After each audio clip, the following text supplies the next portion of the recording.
বর্ণ তার সামনে এসে বসল, উপর নিচ পর্যবেক্ষণ করে ক্ষণকাল। এরপর বলল, তোর ড্যাড রিকাস ফরাজি কোথায় যেন বলেছিলি সেদিন? জোসেফের চোখ রাজ্যের ক্লান্তি, অর্থাৎ বর্ণের সামনে মাথা নোয়ায় নয়। তবে এই পর্যায়ে খানিক অবাক হলো বই কি। ড্যাড মরে গেছে বহুদিন আগে, শুনিসনি সেদিন? কিন্তু আমার কাছে অন্য ইনফরমেশন এসেছে, তোর জন্য সেরা চমক হবে এটা। ক্ষীণ গলায় নিভু নিভু চোখে জোসেফ বলল, চমক? ইয়াহ, যদি বলি তোর আইডল রিকাস ফরাজি পৃথিবীতে এখনও শ্বাস নিচ্ছে, অ্যান্ড এক রমণীর সাথে সুখের সংসার সাজিয়েছে। এই রকস্টার, মুখে লাগাম টান। মরে গেছে মানুষটা, একটু ছেড়ে দে তাকে। মিথ্যে সরাস, এতে আমার কি লাভ? You R A psycho. মস্তিষ্কে জ্বলে ওঠা প্রতিশোধের আগুন থামাতে ড্যাডির মতো দেখতে কাউকে খোঁজে এই নরকে তুলে এনে নির্দোষ লোকটাকে নিশ্চয়ই আমার মতো অবস্থা করার প্ল্যান করছিস। বর্ণ মুখ কুচকে পুনরায় কক্ষে রোবটের মতো শশা স্থানে দাঁড়িয়ে থাকা লোকগুলোকে দেখে বলো, মিথ্যা অভিযোগে একটা গ্যাংয়ের সামনে তাদের সিফের মানহানি করার চেষ্টা করছিস তুই জোয়ারদার। Very bad. জোসেফ তাচ্ছিল্য হাসতে গিয়েও পারে না, যন্ত্রণায় মুখের ভেতর তাতে দাঁত খিচে ধরল। বর্ণ বলো, অনেকদিন হলো নিজের বাপকে দেখিসনি, আজ তার সুখের সংসার দেখে চোখ জুড়িয়ে নে। জিসান ল্যাপটপটা চালু করে টেবিলে রেখে দিল। এরপর কাচের দেয়ালে ফিটিং পর্দার স্ক্রিনে ভেসে উঠল একজন মধ্যবয়সী ও এক অর্ধকুমারী রমণীর অন্তরঙ্গ মুহূর্তের দৃশ্য। ছোট একটা বাচ্চা ছেলেও আছে তাদের। জোসেফ ঘন ঘন পল্লব চাপড়ে তাকায়। নিঃসন্দেহে ভুল দেখছে না সে। ছবিগুলো মিথ্যে বলে মনকে সান্ত্বনা দিলেও ভিডিওতে রিকাস ফরাজিকেই দেখাচ্ছে। জোসেফ ছাড়া পাওয়ার লক্ষ্য দুর্বল চিত্তে ছটফট করতে করতে যথাসাধ্য চেঁচিয়ে উঠল, ড্যাডের বাচ্চা, তোর কারণে আমার এই পরিণতি, আর তুই মৃত্যুর নাটক সাজিয়ে আমার চোখের আড়ালে গিয়ে ফুর্তি করছিস? বর্ণ, তুই ওই কে এখানে নিয়ে আয়। এই শাস্তি আমার প্রাপ্য হলে ড্যাডের বাচ্চা তার চেয়ে দ্বিতীয় সোহাগ ডিজার্ভ করে। ডোন্ট ওয়ারি, আই গ্যাংয়ের আইজোর উপর পড়ে গেছে মানে শীঘ্রই তোর পাশের চেয়ারে সে থাকতে চলেছে। থেমে বলো, মৃত্যু? মৃত্যু খেলাটা কেন খেলেছে জানার ইচ্ছে হচ্ছে নিশ্চয়। জবাবটা আমি দিয়ে দেই।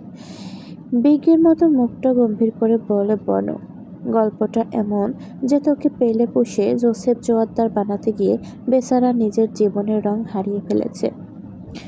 একদিন এক অর্ধকুমারী রমণীকে দেখে হঠাৎ বুকে প্রেমের জ্বালা উতলে উঠল। পরবর্তীতে মেয়েটাকে মনের কথাও জানিয়ে দিল, আর মেয়েটা রাজিও হলো, তবে এক শর্তে। রিকাস ফরাজি নামের রাসাকেলটার কোনো পিছুটান থাকা যাবে না। এরপর কি হলো বুঝে নে। দুদিনের রমণীকে কাছে পেতে তোর সঙ্গ ছেড়ে দিল।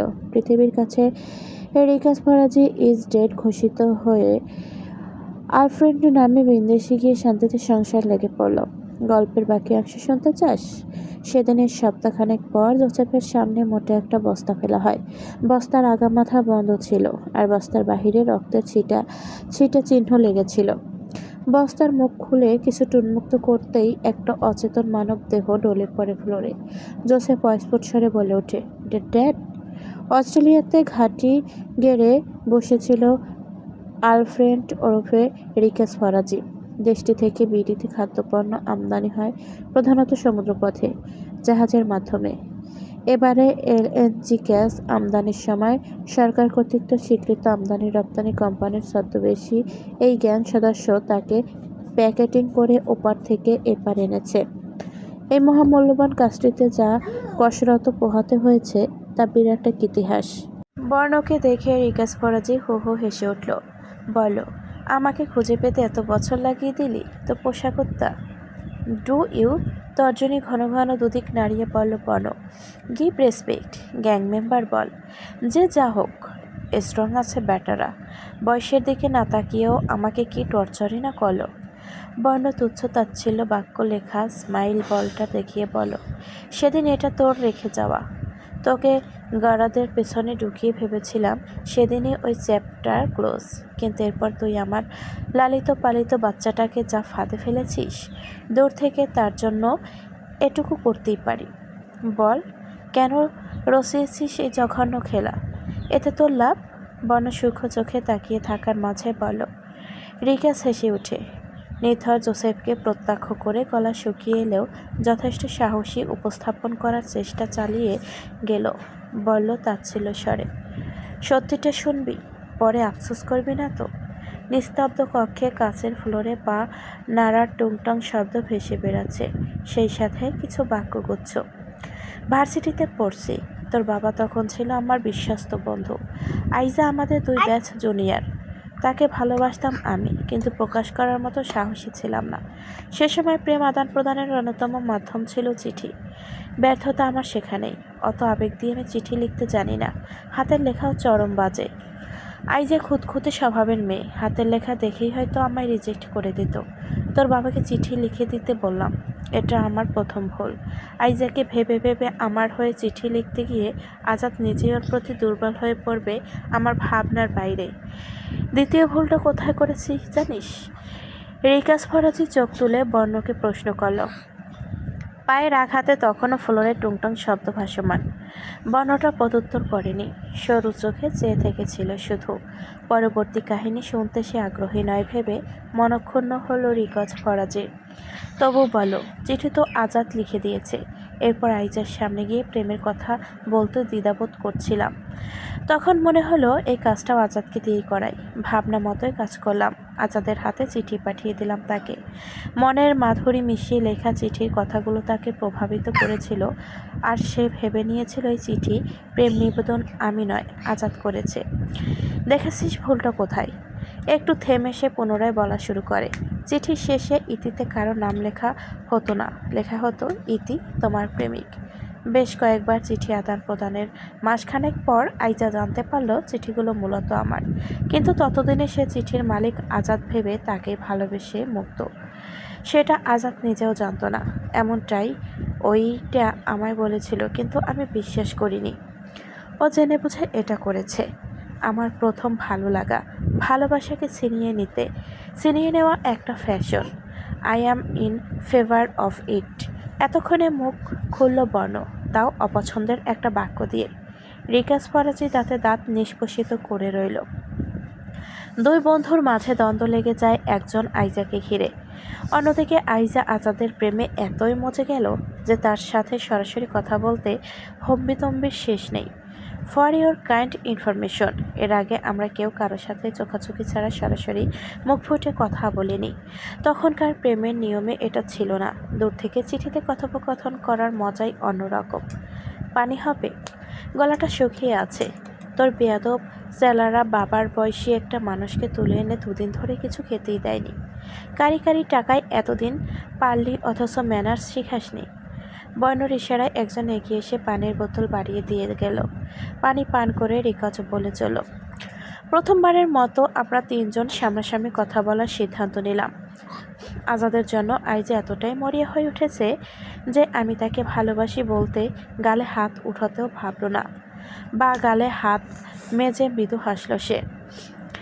যেন সেই দিনের সেই মুহূর্তের কথাটা আজও তার তাজা। জ্বর খেয়ে আমি কিছুই বলিনি, ভালোবাসার প্রতীক হিসেবে গ্রহণ করে নিয়েছি। আজাদ সেদিন কথা দিয়েছিল আইজা তাকে ভালোবাসলেও যতদিন না সে ভালোবাসা আমার নামে ট্রান্সফার হবে ততদিন ওর সাথে কোনো সম্পর্ক রাখবে না। অথচ ওই বেঈমান কয়েকদিন পর আমার কাছ থেকে এজাজত নিতে এসেছিল। সে আইজাকে বিয়ে করলে আমি কি কষ্ট পাবো? বাহ, খুব ভালো প্রশ্ন।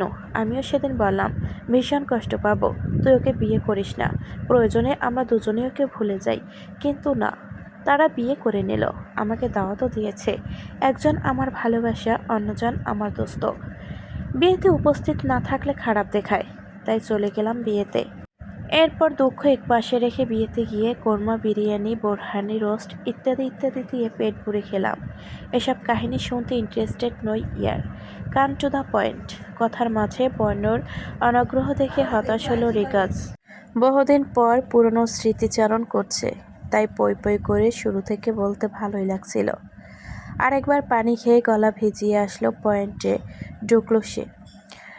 তাদের ভালোবাসাকে পরিপূর্ণতা দিতে মা হতে চলল আইজা। আমি দেশ ছেড়ে দূরে চলে গেলাম। তখনও তার মায়া কাটিয়ে সরে আসতে পারিনি।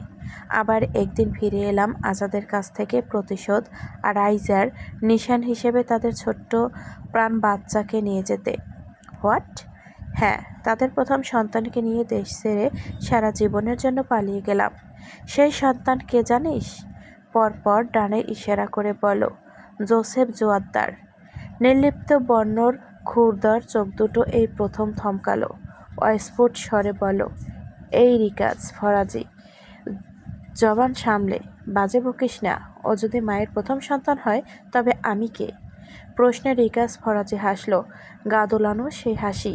হাসতে হাসতেই একসময় থেমে বলল, তুই একটা অনাথ। কথা শেষ হতেই বুকে থাবা পড়ল। বর্ণ থাবা বসিয়ে বুকের কলার ধরে মুখোমুখি এনে রক্তচক্ষু নিয়ে হুঙ্কার দিয়ে ওঠে, মন খুলে হাসার সুযোগ পেয়েছিস দেখে জানের ভয় উবে গেছে না? আচমকা আক্রমণে বুক ধড়ফড় করে উঠেছিল ফরাজির। নিজেকে সামলে বলল, উচ্চ মাধ্যমিক পরিবার থেকে উইকে গিয়ে এক প্রভাবশালীর সাথে বন্ধুত্ব পেতেছিলাম। ধীরে ধীরে তাদের বিশ্বস্ত হয়ে উঠি।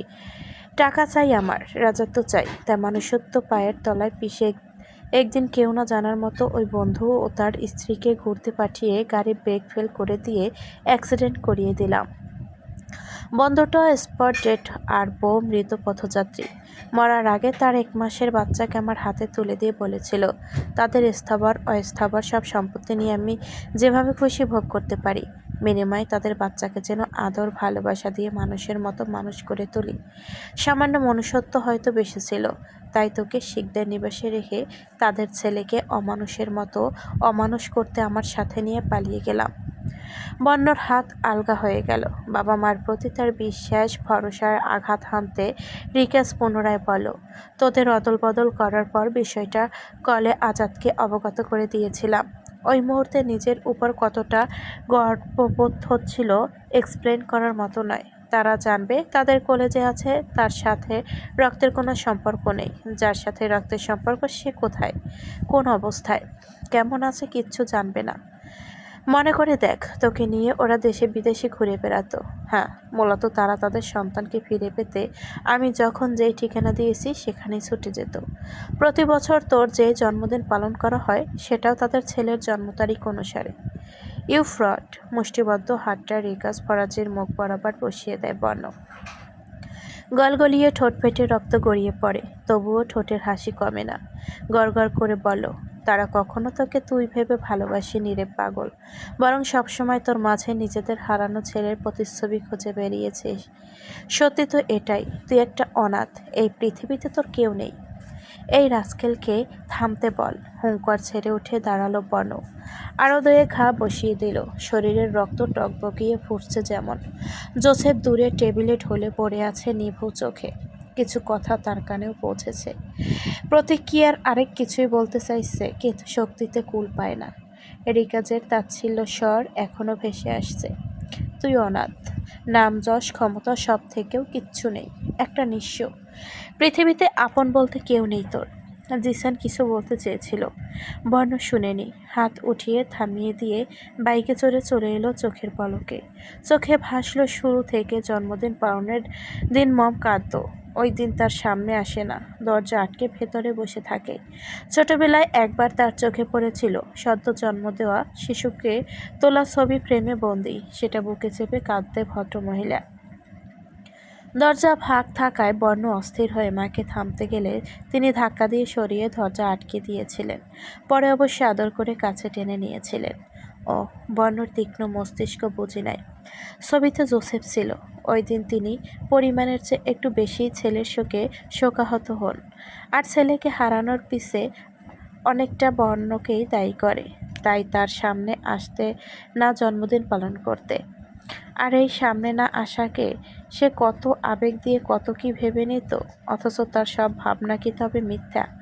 তাহলে এই দীর্ঘ বছরের ভালোবাসা মমতা এসবও মিথ্যা? মস্তিষ্কের নানা স্মৃতিচারণ, মায়ের প্রতি অদৃশ্য অভিমানের ভিন্ন জগতে চলে যায় বর্ণ। বাইকের স্পিড বাড়ে কিন্তু ঠিক সেদিনই তার অ্যাক্সিডেন্টটা ঘটেছিল। এরপর সুখকে নিয়ে এলো নিজের কাছে। মাথার চুল খামচে ধরল বর্ণ। আজও কানের কাছে কেউ জেনে বলছে, তারা কখনো তোকে তুই ভেবে ভালোবাসেনি রে পাগল, বরং সবসময় তোর মাঝে নিজেদের হারানো ছেলের প্রতিচ্ছবি খুঁজে বেরিয়ে এসেছে। তুই অনাথ, নামযশ ক্ষমতা সব থেকেও কিচ্ছু নেই, একটা নিঃস্ব। পৃথিবীতে আপন বলতে কেউ নেই তোর। পায়ের নিকটে টেবিলে সজোরে লাথি বসাতেই কাজগুলো ঝরঝর করে ভেঙে পড়ে গেল। ভেতরে জেগে ওঠা দানবীয় চরিত্রটা থামাতে ব্যর্থ হলো বর্ণ। নিজেকে দমাতে ভেতরে প্রবেশ করতেই মস্তিষ্ক দ্বিগুণ উত্তেজিত হয়ে ওঠে। আচমকা হাতের কাছে যা পেল সব ফ্লোরে ছুঁড়ে ফেলতে শুরু করে। বিড়বিড় করে কি যেন বলছে, হাতে কাজ দেবে গিয়ে রক্ত ছুটে আসে। অথচ তার মাঝে কোনো হেলদোল নেই। কাজ চূর্ণ বিচূর্ণ হওয়ার শব্দে ড্রয়িং স্পেসে পরিবেশটা ক্রমশ ধ্বংসলীলায় পরিণত হয়ে অল্প বিস্তার। সুখ ছুটে কক্ষ থেকে বেরিয়ে এসব প্রত্যক্ষ করে ভয় ঢুকিল। বর্ণর চোখের দৃষ্টি আচরণ তাকে মনে করিয়ে দিল অভ্রর সাথে হওয়া ঘটনাটি। চুপ করে থাকলো না সে, বর্ণকে থামাতে ছুটে এলো। চূর্ণ চূর্ণ কাজ ফ্লোরে লুটুপুটু খাচ্ছে। সুখ দ্রুত হাত ধরতে ঝাড়া দিল সে। সরে যা ফুল, দূরে কোথাও লুকিয়ে যা, আমার কেমন কেমন লাগছে। কন্ট্রোল হারিয়ে পরে তোকে আঘাত করতেও দ্বিধা হবে না, প্লিজ। সুখ দুদিকে মাথা চাকায়। বর্ণকে এই হালে ছেড়ে দিয়ে কোথাও লুকাবে না সে। পুনরায় এগিয়ে আবার বুকে চাপটে ধরল তাকে, এমন দৃঢ় আলিঙ্গন করল যে বর্ণ চাইলেও ছাড়াতে পারবে না। ঘামে জবজবে শরীর, উত্তপ্ত নিঃশ্বাসের শব্দ ভারী। বর্ণ সুখে নিজে ছাড়াচ্ছে না, কেবল সুখ বলছে ছেড়ে দিতে। সুখ সেসব তোয়াক্কা না করে পিঠে হাত মালিশ করে ধীরে ধীরে। একসময় বর্ণ নিজেও এমন শক্তভাবে জড়িয়ে ধরল যে সুখের মনে হয় দম আটকে গেছে। কিন্তু সেই ভাবনাটা প্রাধান্য পেল না যখন পাথরের সংযমে নিজেকে সকলের সামনে উপস্থাপন করা আসপিয়ান বর্ণ হু হু কেঁদে উঠল। সে চমকালো, থমকে স্তব্ধ হলো। বর্ণ কাঁদতেও জানে, সে কি ঠিক শুনছে? ভার সামলাতে না পেরে সুখ সোফায় বসে পড়েছে। বর্ণ ছাড়েনি তাকে। ফ্লোরে লেপ্টে বসে সুখের কোলে মাথা রেখে কোমর ঝাপটে ধরে বাচ্চাদের মতো কেঁদে বলো, থেকে যা ফুল, তুই ছাড়া আমার কেউ নেই, কেউ নেই। বিড়বিড় করে, ওরা সবাই সেলফিশ, নিজেদের স্বার্থে আমায় ভালোবাসা দেখিয়েছে, সব মিথ্যা, সব মিথ্যা। হাতের বাঁধন আরও দৃঢ় হয়। বর্ণ অদ্ভুত করুণ গলায় বলো, বুকে খুব যন্ত্রণা হচ্ছে, ভালোবেসে ভুলিয়ে দে না।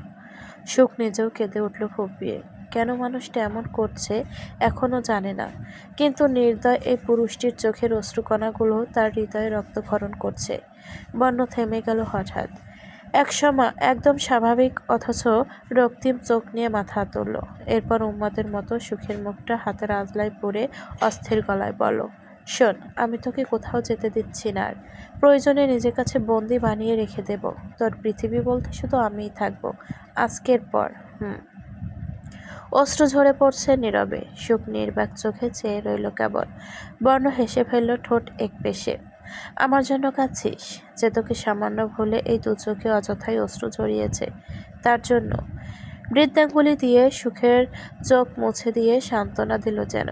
কাঁদে না ফুল, অন্যর দুঃখে কাঁদা ব্যাড হ্যাবিট। আমার দিকে তাকা। কখনো দেখেছিস কারো দুঃখ আমায় ব্যথিত করেছে? আমি তো কাঁদাই যাকে ইচ্ছে। হসপিটাল থেকে ফিরলে মেহেরাবের আগে পিছে ঘুরঘুর করে ওই ওই বলে তর্ক করা মেয়েটাকে আজ দেখতে পায়নি সে। প্রথম প্রথম খুশি হলেও অবচেতন মন এখন জেসিকে খুঁজে ফিরছে মেহেরাবের। নিজের চাওয়ায় নিজেই ক্ষিপ্ত হলো সে। মেয়েটা কি হাল বানিয়ে ছেড়েছে তার অবাধ্য মনের। প্রায় ঘন্টা দুয়েক পরও জেসির দেখা না পেয়ে মায়রার কাছে গেল মেহেরাব। বেডে জামার স্তূপ, সেগুলো ভাঁজ করে কাভারে তুলে রাখছিল মায়রা। মেহেরাব গলা খাকারি দিয়ে অনুমতি নিয়ে ভেতরে প্রবেশ করে সোফায় বসল। স্বাভাবিক কিছু কথা আদান প্রদানের খানিক পর দোনামোনা নিয়ে জিজ্ঞেস করেই ফেলল, আপু, মেয়েটা কোথায়? এক নিমিষেই প্লট পাল্টে গেছে, অভিযোগ গ্রহণযোগ্য নহে। ইতিপূর্বে কোনো এক পর্বে উল্লেখ করা ছিল বর্ণকে নিয়ে বাবা মা দেশ বিদেশে ট্রাভেল দিত। মায়েরা আর চোখে একবার চেয়ে নিজের কাজে ব্যস্ততা দেখায়। ভাবটা এমন যেন মেহেরাবের প্রশ্ন সে শুনতেই পায়নি। এতে আরও অস্বস্তিতে পড়ে যায় মেহেরাব। পরক্ষণে আপু শুনেনি ভেবে বলল ফের, মেয়েটা কোথায় আপু? কোথাও দেখেছি না যে। মায়েরা এই পর্যায়ে সরু চোখে তার দিকে তাকিয়ে প্রশ্ন করল, কোন মেয়েটা? কার কথা বলছিস ভাই? ইতস্তত গলায় ভ্রুতে তর্জনী ঘষে মেহেরাব বলল কণ্ঠে খাতে নামিয়ে, জেসি মেয়েটার কথা বলছিলাম। ও জেসি, ও তো চলে গেছে। চলে গেছে মানে কোথায়? মায়েরা পুনরায় জামা ভাঁজ করতে লেগে গেল। কাবাট খুলতে খুলতে বলল ওর ভাই এসে নিয়ে গেছে, আর বলে গেছে ভালোবাসা মিল মহাব্বত ছাড়া দায় পড়ে এক ছাদের নিচে থাকা যায়, কিন্তু সুখের সংসার গড়ে ওঠে না। সে নিজের ভুল স্বীকার করে ক্ষমাও চেয়েছে তোর কাছে। খুব শীঘ্রই তোকে এই নরবরের সম্পর্কের মুক্তিপত্র পাঠিয়ে দেবে নাকি। সে বলতে জেসিকেই বুঝিয়েছে। মেহেরাব দৃষ্টি মেঝেতে ফেলে এরপর এক দৃষ্টিতে চেয়ে ছোট্ট শব্দে বলল, ওহ। হাত মুষ্টিবদ্ধ করে দাঁতের নিচে দাঁত পিষ্ট করে ওপর নিচ মাথা ঝাঁকায়। তারপর মায়েরার কাছ থেকে বিদায় নিয়ে গটগট চলে যায়। মায়েরা হতাশ চোখে তার যাওয়ার পথে তাকিয়ে দীর্ঘশ্বাস ফেল। কি হতে চলেছে অতঃপর? এদের পরিণতি কোথায় সে জানে না, তবে একটাই চাওয়া, জীবনের সর্বাবস্থায় ভাই যেন সুখী হয়। রুমে এসে ফোনটা বেডের এক পাশে ছুঁড়ে মেরে ধপ করে বসল মেহেরাব। রাগে মেজাজ রিরি করছে। শুয়েও স্থির হতে না পেরে নরম বেডে ঘুষি মেরে উঠে ব্যালকনিতে চলে এলো। এখন রাত, আকাশে রূপবতী চাঁদখানা উঁকি মেরে আছে। অন্ধকার রাতের দিকে অদৃশ্য চেয়ে থেকে রেলিংয়ে মুষ্টিবদ্ধ হাতের মৃদু আঘাত করতে করতে সজোরে উপরনিচ মাথা ঝাঁকিয়ে মেহেরাব বিড়বিড় করল, ওকে, তবে দেখা যাক এর শেষ কোথায়। মাহিরের অনুরোধে তার বাবা মা এসেছিল শিকদার নিবিষে। আবদার জানিয়েছেন তুফাকে মাহিরের বউ হিসেবে নিয়ে যাওয়ার। এতে মাহির তুফা উভয়ই স্ব জায়গা থেকে শঙ্কিত ছিল, মামারা ওনাদের অপমান করবে না তো। তবে তাদের অবাক করে দিয়ে ঘটনা ঘটে গেল অন্যরকম। অতিথিদের প্রতি শিকদারদের ব্যবহার অত্যন্ত অমায়িক ছিল এবং তুফাকে মাহিরের হাতে তুলে দিতে রাজি হয়ে গেলেন। সেদিনই বিয়ের ডেট ঠিক হলো, আগামী 15ই ফেব্রুয়ারি। আজ 9 তারিখ, হাতে আছে মাত্র 6 দিন। নিবাসের সামনে বর্ণর গাড়ি থামতেই সুখ আনন্দে কেঁদে ফেলল। আম্মুরা সবাই গেটের সামনে দাঁড়িয়ে। তাদের কাছে ছুটে যেতে নিলেই বর্ণ খপ করে হাত চেপে ধরল। হ্যাঁচকা টানে নিজেকে কাছাকাছি এসে ভেজা পাপড়িতে সন্তর্পণে আঙুল ছুঁয়ে বলেছিলাম না অযথা অশ্রুতে চোখ না ভেজাতে। I don't like it. নির্বাক হয়ে তাকিয়ে থাকলো সুখ। আর চোখে পরিবারের দিকে চেয়ে ইশারায় বোঝালো, আপনজনদের কাছে ফিরে এসেছি অনেক দিন পর, খুশিতেও কাঁদতে পারবো না। বর্ণ কিছুই বলল না, আর হাত ছেড়ে সুখে যেতে দিয়ে অন্যত্র নজর সরিয়ে নিল। আইজা এসেছে পাশে। বর্ণ না দেখেই বুঝলো তিনি কাঁদছেন। সে তাকাতে ভদ্রমহিলা তাকে জাপটে ধরে ডুকরে কেঁদে উঠলেন। কি হয়েছে তোমার খোকা, কথা বলছো না? বারবার এড়িয়ে যাচ্ছ, মার সাথে কিসের এত অভিমান? বর্ণ তাচ্ছিল্য হেসে বলল, অভিমান? পুরুষ চরিত্রের সাথে শব্দটা মানায় কিনা আই ডোন্ট নো, কিন্তু আমার ক্ষেত্রে এটা কাজ করে না। ইনফ্যাক্ট এটার বিশেষত্ব সম্পর্কেও আমার ধারণা নেই। মার থেকে দূরত্ব বজায় রেখে চলতে চাওয়া, কথা বলতে গেলে মুখ ফিরিয়ে নেওয়া, কারণ জানতে চাইলে এটা ওটা টেনে যুক্তি দাঁড় করে কথা কাটিয়ে দেওয়াই অভিমানের মধ্যেই পড়ে। এরপর বলবে তুমি মার সাথে অভিমান করনি? স্থির চোখে মায়ের দিকে তাকালো বর্ণ। তার আচরণের সাথে অভিমানের বিশেষত্ব লক্ষ্য করা যাচ্ছে। কিন্তু তার তো অভিযোগ করার ছিল। আজ থেকে দীর্ঘদিন আগে 6-7 বছর বয়সের মার কোলে মাথা রেখে যেভাবে অভিযোগ দাখিল করত, সেভাবে কোলে মাথা রেখে অভিযোগ করা। আমাকে বাহিরে একা কেন ছেড়েছিলে মম? এই আঁচলের তলায় লুকিয়ে রাখুনি কেন? যেন কেউ দেখতে না পায়। যেভাবে আড়াল করে রাখতে কিসে আটকে ছিলে? তাহলে আজ শুনতে হতো না আমি এতিম, কেউ নেই আমার। যেই মুখের দিকে তাকালে আমার সব হিংস্রতা, রাগ, নিষ্ঠুরতা এক মুহূর্তের জন্য উবে যায়, সেই মমতা মাখা মুখটা আমার গর্ভধারিণী মায়ের নয়। বর্ণ ডোক গিল। মার চোখের পানির দিকে তাকিয়ে রইল কিয়ৎক্ষণ। এরপর নজর সরিয়ে নিল। মিথ্যা, ওই অশ্রুগুলো নিশ্চয়ই মিথ্যা। কিন্তু বর্ণ চট করে আবার তাকালো। মিথ্যা তো মনে হচ্ছে না। আইজা তাকে টেনে নিয়ে যেতে লাগলেন। বাড়ি চলো। কত হাজার কল করেছি, রিসিভ করনি। সেদিন এসেছিলে, একটিবার আমার সাথে কথা বলার প্রয়োজন বোধ মনে করনি। অব্যক্ত কোন কারণে অভিমান করে আছো? বেশ, কিন্তু সেই কারণ যদি অবান্তর হয়, তখন মা তোমায় নতুন করে শাসন করবে দেখো। তখন আমি দেখব না তুমি রকস্টার, তোমার কত কত শোভাকাঙ্ক্ষী। কি হলো? কে জানে বর্ণন। তারা দেখিয়ে কোথাও যাওয়ার কথা বলতে গিয়েও বলল না। বাধ্য ছেলেটির মতো নিঃশব্দে মার পিছু পিছু চলল। 2 বছরের বাচ্চার আঙুল আঁকড়ে ধরলে যেমন নির্বিঘ্নে পাশাপাশি চলতে শুরু করে নীরবে। আম্মু আব্বু দাদু বড়মা বড় আব্বু বাড়ির প্রতিটি সদস্য এমনকি রামসা আতিফ আসলামের সাথেও ভাব বিনিময় করে এলো সুখ। বহুদিন পর নিজের পরিবারের কাছে ফিরে মনটা ভীষণ ফুরফুরে। তুফার কাছে গিয়ে কিছুক্ষণ থাকলো। রমণী লজ্জায় মুখ লাল করে রেখেছে। শুনেছে আজকাল রুম থেকে বের হতে চায় না সহজে। সুখ জানতে চায় মনের মানুষকে নিজের করে পাওয়ার আনন্দে এখন থেকেই পরিবার থেকে দূরে সরে যেতে চাইছি। বাহাবা দিয়ে হাততালি দিল সে। তুফা হতাশ হয়ে তাকালো। দীর্ঘ শ্বাস ছেড়ে বলে, মজা নেই, ইচ্ছে মতো। সময় এখন তোদের। রশ্মিতা ইবরা তো চলে এসেছে বিয়েতে যোগ দিতে। সুখ আরও কিছুক্ষণ সবার মাঝে কাটিয়ে রুমে ফিরে আসে। ডোর লক করে পিছু ঘুরতেই শির দ্বারা সোজা করে থ মেরে দাঁড়িয়ে গেল। বর্ণ সবে শাওয়ার নিয়ে বাথরুম থেকে বেরিয়েছে। কোমরে তোয়ালে পেটানো অর্ধলগ্ন সুদেহ বিন্দু বিন্দু পানিতে চকচকে। অন্য একটা তাওয়াল জড়িয়ে মাথার চুল মুছতে মুছতে সুখের দিকে দৃষ্টিপাত করল চট করে। মেয়েটা তড়িৎ পিছু ঘুরে গেল চোখে হাত রেখে। সিসি, এখনই যে কেন আসতে হলো তাকে? চোখ থেকে হাত সরালো না। এক হাতে চোখ ঢেকে অপর হাতে রাতে ধীর পায়ে ডোরের কাছাকাছি গেল। লক খুলতে চোখের উপর রাখা হাতের আঙুল ফাঁক করে তাকাতেই দ্বিতীয় ঝটকা খেল। দরজা হেলান দিয়ে চেয়ে আছে বর্ণ। চোখাচোখি হতে ভুরু নাচালো। সুখ অচিরেই এক কদম পিছিয়ে গিয়ে পুনরায় দুহাতে চোখ ঢাকে। অল্প সময়ে ওখানে কিভাবে চলে এলো মানুষটা? জিন নাকি?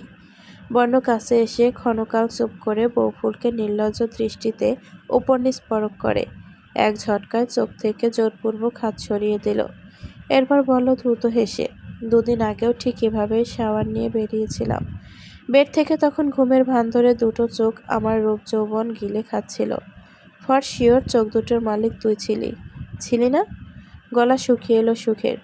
এটাও দেখে ফেলেছে বেহায়াতে পিএইচডি করা লোকটা। দুদিকে ঘন ঘন মাথা ঝাঁকিয়ে পিছিয়ে যেতে লাগে সে।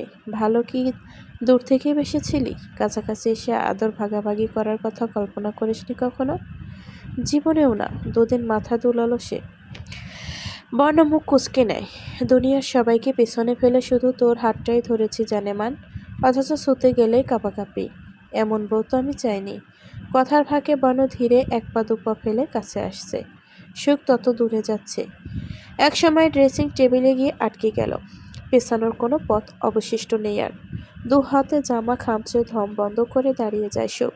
হৃদস্পন্দন ছুটছে লজ্জায়, জড়তায়। কানের পর্দা ঝাঁ ঝাঁ করে ওঠে বোধহয়। বর্ণ চুলে হাত চালিয়ে জাকাতেই মুখে ঝিরিঝিরি পানির ছিটে এসে হামলে পড়ে সুখের। অচিরেই মেয়েটা চোখ বুঝে নেয় আবেশে। তা দেখে বর্ণ ঠোঁট কামড়ে মোহিত চোখে চেয়ে রইল অপলক। আলগোছে সুখের 2 পায়ের ড্রেসিং টেবিলে হাত রেখে ঝুঁকে গেল মুখোমুখি। চোখের পাপড়িগুলো কাঁপছে, শ্বাস প্রশ্বাস ভারী হচ্ছে। সন্তর্পণে মুখটা তার কানের কাছে নিয়ে গিয়ে বর্ণ সম্মোহীন সুরে ডাকল, বউ। সুখের চারপাশ থমকে গেছে, তেষ্টা পেয়েছে, জ্ঞান হারিয়ে লুটিয়ে পড়বে মনোভাব। তখনই পুনরায় বর্ণর কণ্ঠ গিয়ে কর্ণকৌঠারে পৌঁছায়, এই বউফুল। অবচেতন মনে সুখ সাড়া দেয় এবার। বর্ণ ঠোঁট দুটো তার কান ছুঁয়ে দিয়ে এবার ফিসফিসিয়ে বলল বোধহয়, আমার কেমন কেমন ফিলিংস হচ্ছে। কেমন কেমন। এরপর আর কিছু মনে নেই সুখের। দোলনায় পা তুলে 2 হাতে হাঁটু জড়িয়ে জেছি অন্যমনস্কে বসা। মন খারাপই দূর করতে আজ শাড়ি পরেছিল। শাড়ির লম্বা আঁচলখানা মেঝেতে লুটিপুটি খাচ্ছে। সে কি ভুল করেছে ও বাড়ি ছেড়ে এসে? নিশ্চয় না। কেন পড়ে থাকবো ওখানে? লোকটার চোখে না ছিল তার জন্য মায়া, না ভালোবাসা, আর না ভালো লাগা। এরপরও সে নিজের আত্মতুষ্টি এবং ওই মানুষগুলোর মনে নিজের একটা অবস্থান তৈরি করতে থেকেছিল, কিন্তু সে ব্যর্থ। জেসি উঠে আনমনে জানালার গ্রিল ধরে দাঁড়ায়। আচ্ছা, জেসিকে বাড়িতে কোথাও না পেয়ে ডক্টর মেহরাব শাহরিয়ার কি একটু খারাপ লাগা কাজ করবে না? তখন ওনার প্রতিক্রিয়া কেমন হবে? হুটহাট জানতে ইচ্ছে করল জেসির। সে সময় জিসান এলো দরজার কাছে।